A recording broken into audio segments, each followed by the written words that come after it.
6 na araw na lang, eleksyon na. Napapansin ko, full force na po ang pangangampanya ng magkabilang partido, yung PDP at ng Alyansa. Napapansin ko si VP Sara ay umiikot sa mga iba't ibang probinsya sa Visayas, Mindanao, Luzon, Norte. Noong nakaraan, si VP Sara po ay nasa Isabela para ikampanya ang mga local candidate ng PDP. Mga governor, congressman, okay, mayor. So, tinutulungan ni VP Sara. Okay, kasi nga, narinig ko kay VP Sara, siya daw po ay pinakiusapan nito mga local candidates para i-endorso sila. Okay? Hingin ang kanyang tulong. Ngayon, kamakailan sabi ni VP Sara, mahalaga na manalo ang oposisyon, ang PDP, ang pambato ng PDP, para magkaroon ng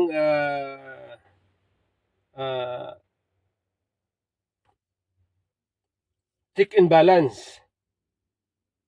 Okay? So tama, yon. Maski ako, nasabi ko na dati, na-discuss ko na dati, na mahalaga na magkaroon o madumina ng oposisyon ang Senado para magkaroon ng check and balance. Kasi sa lower house, ay expect po natin na ang lower house of Congress ay magiging majority pabor sa administrasyon. Alam po natin yan kasi yan po ay tradisyon na ng lower house of Congress, na sila po ay bumubuo ng majority pabor sa administrasyon. Kaya mahalaga po na ang Senado ay maging independent. Kaya dapat manalo ang oposisyon para magkaroon ng check and balance. So, ganun po yan, okay? Ngayon, ito naman si BBM ay kamakailan, siya po ay ikinampanya din niya ang alyansa. Pumunta siya sa may Quezon, sa Lucena, and then sa Batangas. Okay? So doon, meron pong nabanggit ito si Pangulong Marcos. Patungkol sa kung ano daw ang mangyayari kapag ang manalo ay oposisyon. Nabanggit niya rin kung ano ang mangyayari sa Senado kapag nanalo ang majority ng alyansa. So ito po ang kanyang sinabi. Ito po ang kanyang sinabi patungkol dyan. Ang senador na maihahalal natin, na maihahalal sa eleksyon ay kontra sa administrasyon. Ang magiging problema, haharangin lahat ng gustong gawin ng administrasyon. Kaya't wag po tayo mapunta ron. Patunayan natin na hindi lamang sa taong bayan tayo'y nagkakaisa. Hindi lamang sa politika tayo'y nagkakaisa. Ngunit ang hangarin natin nagkakaisa sa Senado at pinapakita dahil sila ay representative ng tao na sila ay tutulong. Sila ay gagawin, magsasakripisyo para sa taong. Okay, so yan Yan po ang speech ni Pangulong Marcos. Una sabi niya, ito, mahalaga na maging magkakampi sila. Mahalaga daw na maging magkakampi sila kahit sa politika. Okay? Ngayon, alam po ninyo ay yung sinasabi ni BBM na yan na kahit sa politika dapat magkakampi sila, magkaisa sila, yan po nakakatakot. Oo. Bakit kaya ninyo? Kasi, alam nyo ah,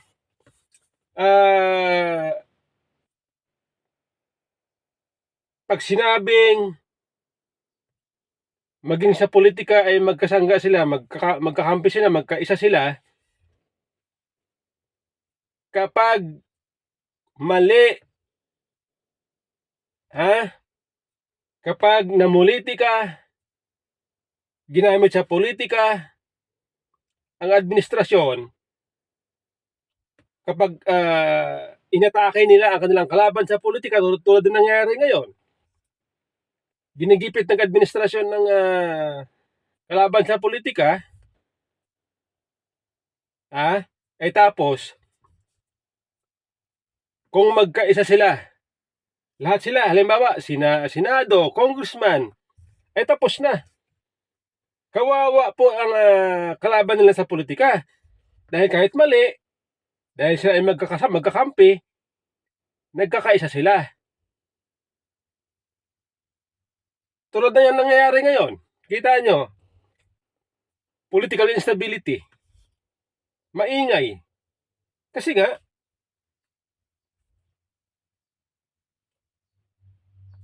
magkakasama sila, magkakakampi sila sa politika kahit mali na, tulad niya nangyayari. Tulad ng nangyari sa dating Pangulo, hindi na dumaan sa tamang proseso ng batas. Nilalabag ang karapatan pantao. Wala ko may question.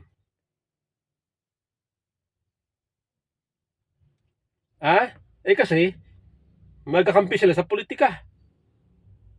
Yung dating maingay, tahimik ngayon kasi siyempre magkakampi sila eh. Ang lumalaban lang, taong bayan. Taong bayan ang lumalaban ngayon sa administrasyon. Tinig ng taong bayan ngayon ang nakikipaglaban sa administrasyon. Kung tutuusin ito si BP Sara, tahimik naman yan eh. Tahimik naman yan mga Duterte. Pero dahil sumubra na sa pamumulitika itong administrasyon, kaya ngayon ito si BP Sara, bumabanat na rin, sumasagot na. Kaya yan po ang nakakatakot sa sinasabi ni Pangulo Marcos na dapat magkasangga, magkaisa, maski sa politika. Ito pa. Babalikan ko ang sinabi ni BP Sara na dapat manalo ang oposisyon para magkaroon ng check and balance. Para magkaroon ng o para hindi makontrol ng administrasyon ng Senado. Ngayon ito lang tama po si BP Sara na napakahalaga po na manalo ang oposisyon sapagkat mayroon na po tayong experience dito sa nakaraan lang 19 Congress. Binalahura ang batas. Yung BICAM report na napakaraming blanco, pero nakalusot sa Senado, nakalusot sa lower house of Congress. Bakit? Kasi majority. Kung ano ang gusto ng puno, sunod-sunuran niya sa baba. Kasi majority sila. Mahina ang oposisyon. Kukunti lang ang oposisyon. Kaya ngayon, dahil dinodumina ng administrasyon, ang Senado at ng lower house, nakakalusot itong mga bagay na hindi naman dapat pinapalusot. Oh, di ba? Meron na po tayong experience yan. Kaya nakakatakot po na kapag nanalo itong, halimbawa, nanalo itong majority ng alyansa, nakakatakot. Oh, anong nangyari sa BICAM report? Maraming blanco. Yung batas, katulad ng PhilHealth subsidy, sabi ng mga eksperto, ng mga abogado, batas siya na dapat sundin ng gobyerno, pero hindi sinunod, hindi binigyan ng subsidy ngayong taon, 2025. O batas yun. Eh bakit ganon? Bakit hindi nasunod? Eh kasi majority. Walang kumikwestiyon. Magkakampi siyempre. O, di ba? Kahit naman mag-oppose, questionin ng mga opposition katulad ni na Bato, Bongo, Ruben Padilla, tatlo lang sila dyan sa Senado. Oh, sa lower house of Congress, sa HOR, ilan na sila? 5? 5 lang ang oposisyon.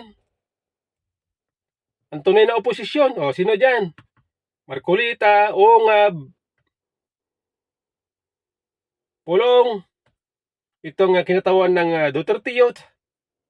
Sino pa?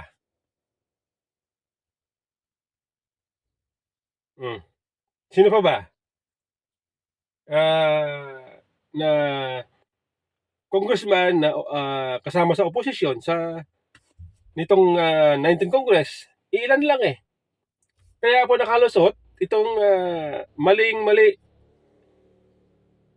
na ginawa ng ating mga mamabatas. Kaya ngayon, tagdad ng kaso ang executive sa Supreme Court. Sabi nga ni Rowena Guanzon, ito lang daw ang administrasyon na sangkatutak na demanda. Ito lang ang administrasyon na to na napakaraming demanda sa Supreme Court. Di ba? Kung hindi nila pinipilipit ang batas, hindi sana walang demanda. Lahat sana ng ahensya ng gobyerno, yung tauhan ng gobyerno, sa halip na nandoon sa Supreme Court, pagbakbakan doon sa pakikipagsagutan sa mga justices, ay kung walang mga kasong ganyan, dapat nakapagtrabaho ng maayos. Abala pati, gastos pati. Dahil sa pagpilipit nila ng batas. Okay sana yung majority. Majority sa Senado, majority sa lower house of Congress, kakampi ng Pangulo. Okay sana yon kung matino ang namumuno. Hindi eh. Di ba?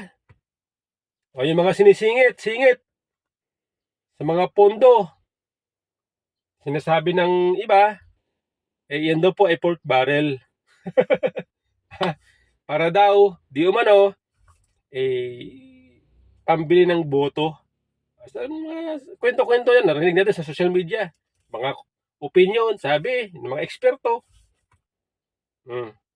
Bakit nakalusot yan? Katulad ditong AKAP,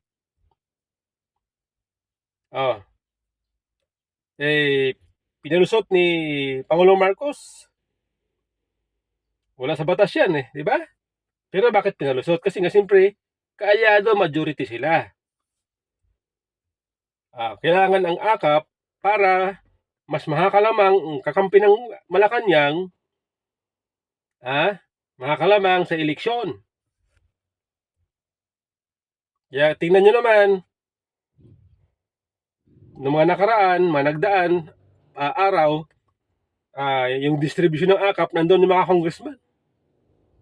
Nandun sila. Bidang-bida sila. Kung wala si speaker, wala niyan. Dapat magpasalamat kay speaker. Mga ganun. Mga ganun na sinasabi dun sa oras, sa araw ng AKAP distribution. Napiling naman nila, pera nila. Di ba? Kaya itong paparating na 20th Congress, sana ay magkaroon ng check and balance. Kaya mahalaga po na manalo ang oposisyon ngayon. Oo. Yan po. Yan po mga kababayan, sana maliwanagan kayo na hindi pwede sa panahon ngayon ang sinasabi ni Pangulong Marcos na manalo ang majority o ang alyansa niya. Hindi pwede sa panahon ngayon. Kita nyo, ang nangyayari dahil nga sa politika, gusto niya lahat sila united.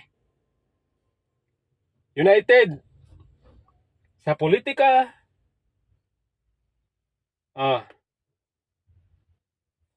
kaya tingnan nyo ngayon, ang nangyayari sa bansa, napakaingay, political instability. O sino apektado? Di mga maliliit na tao. Mga mahihirap. Ano pakialam ng mga ito, mga politikong mayayaman? Ano pakialam nila kung may political instability, kung may problema sa kahirapan? Ano pakialam nila? Wala. Mayayaman sila eh. Mayayaman sila eh. Di ba? Apektado tayo. Di ba? Ganun po yan. Kaya po hindi pwede itong sinasabi ni BBM, mga kababayan. O ngayon kasi po ganito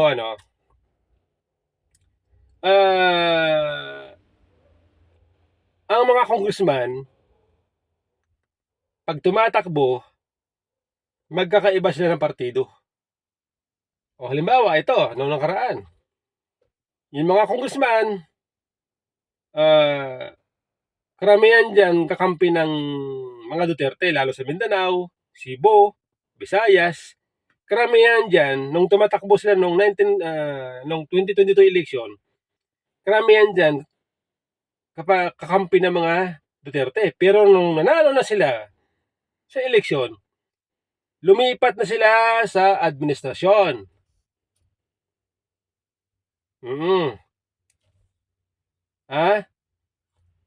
Dahil sila po ay lumipat na sa administrasyon, iba nga lumipat na sa Lakas, sa partido ni Martin Romualdez, sa partido ni Bongbong Marcos, para maging kasapi ng majority, para magkaroon ng proyekto doon sa kanilang mga constituents.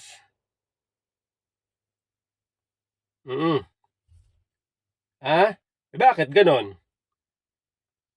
Kasi alam natin na ang isang congressman ay nabubuhay lamang ang political career kapag mayroon siyang proyekto sa kanyang lugar, sa kanyang distrito. Di ba? Tingnan ninyo, nung yung mga congressman na pumirma sa impeachment ni BP Sara, ano mga sinasabi nila? Kaya ako pumirma, kasi kung hindi ako pumirma, hindi ako sumanib sa opposition, sa majority, walang proyekto sa aking distrito. Pag sinabing proyekto, nangangailangan ng budget yan. Kahit naman sasabihin natin yan po ay medical ayuda, o sabihin natin yung merong lumalapit sa isang congressman nang hihingi ng tulong, financial, o may sakit, o halimbawa, ganyan. Example lang yan Yung iba naman dyan, gusto nila, meron silang proyekto, infrastructure, mga ganyan. Bakit kailangan na congressman yan? Na ang mandato nila hindi namang dapat na magkaroon ng ganyang proyekto sa kanilang constituents. Kasi nga dito nakalagay sa aking ito binabasa ko lang ito mandato ito ng ito po yung mandate ng isang lawmaker sa Pilipinas. Sabi dito ito binabasa ko lang ito. The mandate of the Philippine lawmaker as a member of the Congress is to enact laws, formulate national policies, and oversee the legislative process to promote the people's well-being and build prosperous, equitable society. Specifically, this includes creating bills, debating them, conducting inquiries, and working with other lawmakers to pass legislation.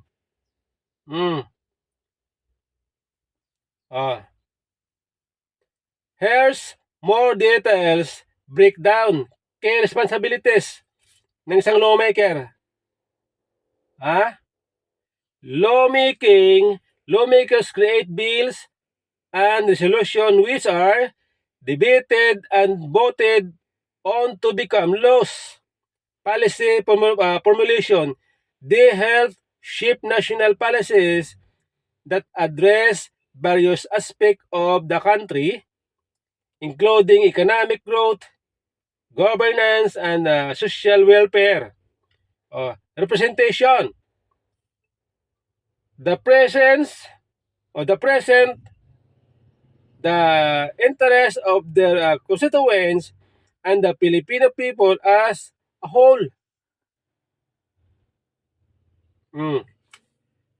Scrutiny of executive branch.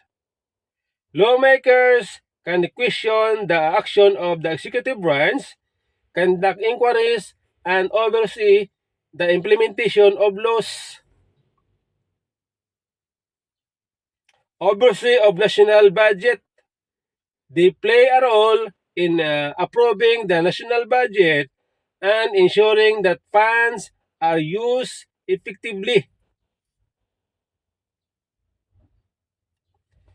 They can propose amendments to the Constitution, international affairs. Okay? They can concur with or reject treaties and international agreement. Powers and function.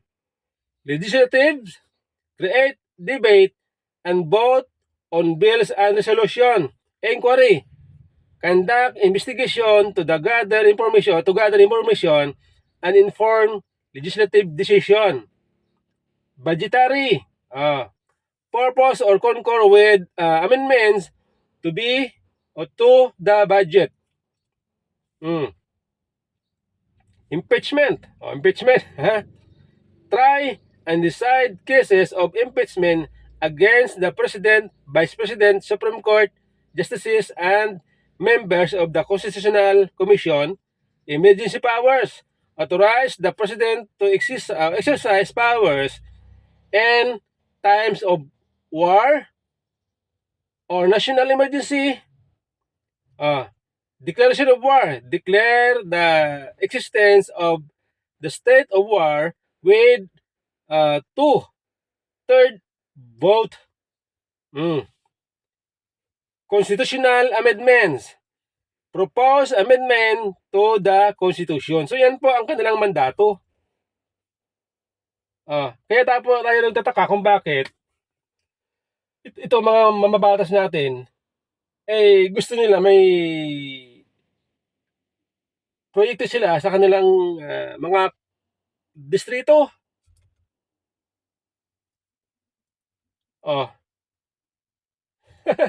Kasi nga, yari sila kapag wala yun.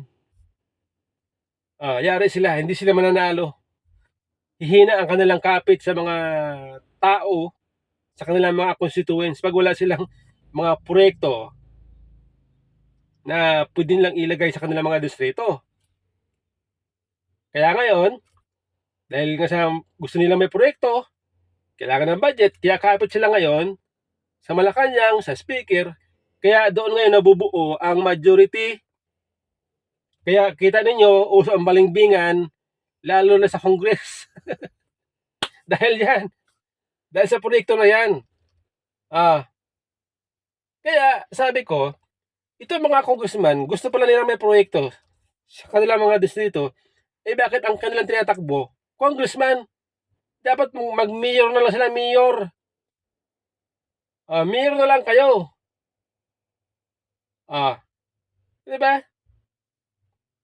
At siyempre, tulad ng kasabihan, sabi nila na mga kwento nating mga mapanuri ng mga taong bayan, netizen, kaya daw gusto ng mga mamabatas meron silang proyekto sa kanilang constituents, para daw may kickback.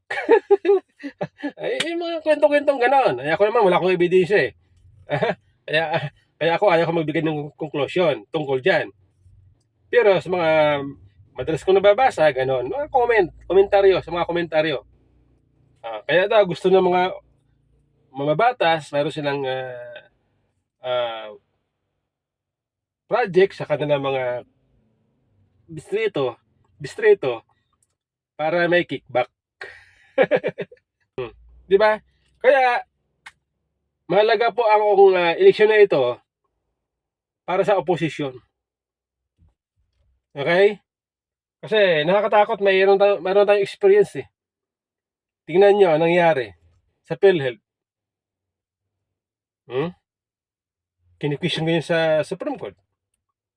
'Di ba? Kaya sana, sana manalo ang oposisyon.